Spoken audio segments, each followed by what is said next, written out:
All right, let's take a look at question number 29 and topic 4 set. Here we have a question that's fairly complicated, requires the writing of a few reactions. So let's start with kind of illustrating how this problem works. First, it says we have a sample of copper ore, and you remember in previous video I had mentioned that whenever you have an ore, you have a mixture of things. Part of it is copper, and then the rest of it is some other stuff. And what we have here is that this ore weighs 0.4 grams, and you take this ore and you dissolve it in nitric acid to produce a solution of copper ions. So one of the things that students often get confused about here is, what reaction to write. This is just a dissolution reaction. So the copper, it's not going to just dissolve in water. So you need something stronger to dissolve it. So that's why it's dissolved in acid. Now you have a solution containing the acid and copper ions, which comes originally from the ore. Okay, and you add an excess of potassium iodide, Ki,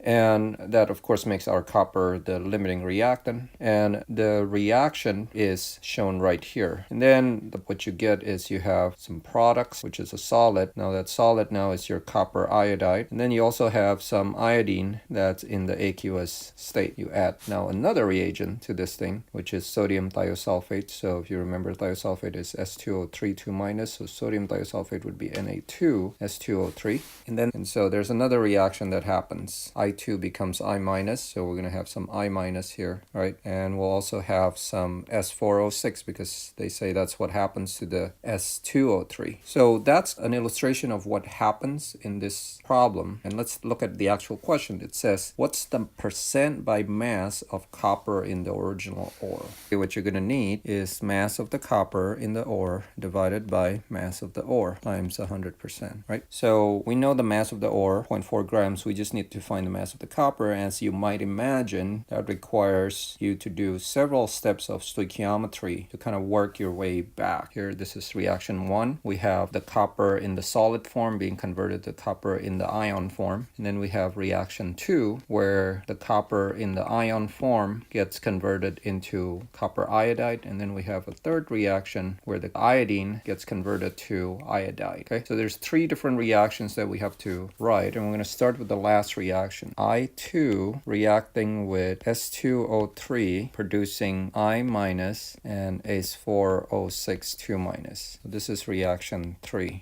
We can balance this out real quickly. 2 here and 2 here. Now the way I'm writing here, of course you see that the original compound that they had added to this is not just thiosulfate, but it's sodium thiosulfate, right? But remember what it says is the sodium is a spectator ion. So in your head you should also understand that this reaction occurs. I'm going to write it on the side here. This reaction, which is just the dissociation of sodium thiosulfate to sodium and thiosulfate, occurs, and it's really just this ion that matters in that reaction. So when we write this reaction right here, we're writing it as a net ionic equation. And so let's then add some of the pieces of information. The thiosulfate solution is 24.65 milliliter. It takes to reach the end point. The concentration is 0.1056. That was of the sodium thiosulfate, but since we have a 1-to-1 stoichiometry between sodium thiosulfate and thiosulfate, the thiosulfate would also be 0.1056 molar, so I can write 0.1056 molar here, okay? And endpoint in the context of these type of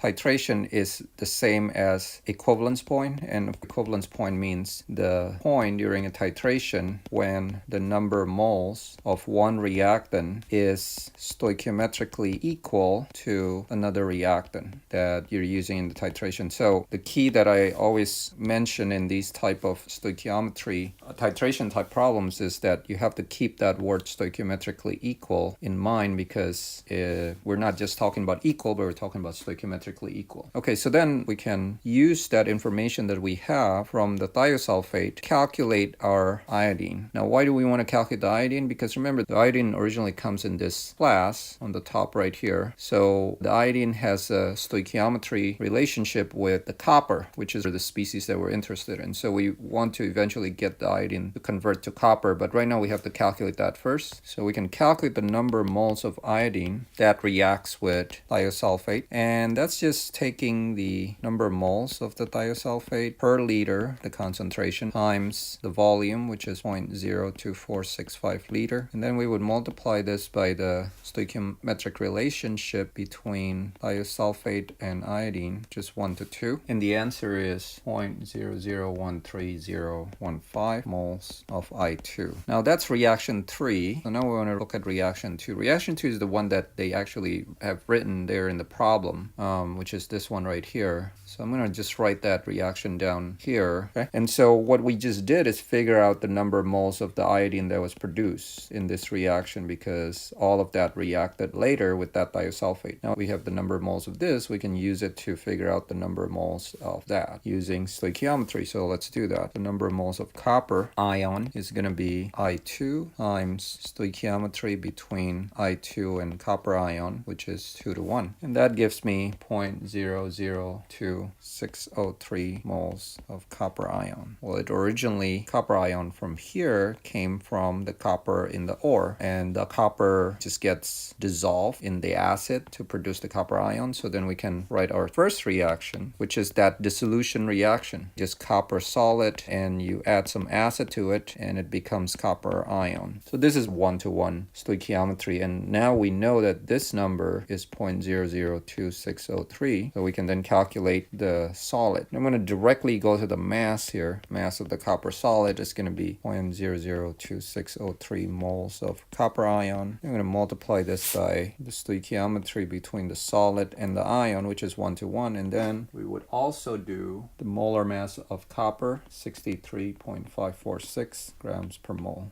And that gives me 0.1654 grams of copper. Now, last step is to actually calculate the percent mass of copper in the ore, and to get that we take 0.1654 grams, that's the mass of the copper, divided by 0.4, which is the mass of the ore, times 100%, and that gives us 41.4% copper. Okay?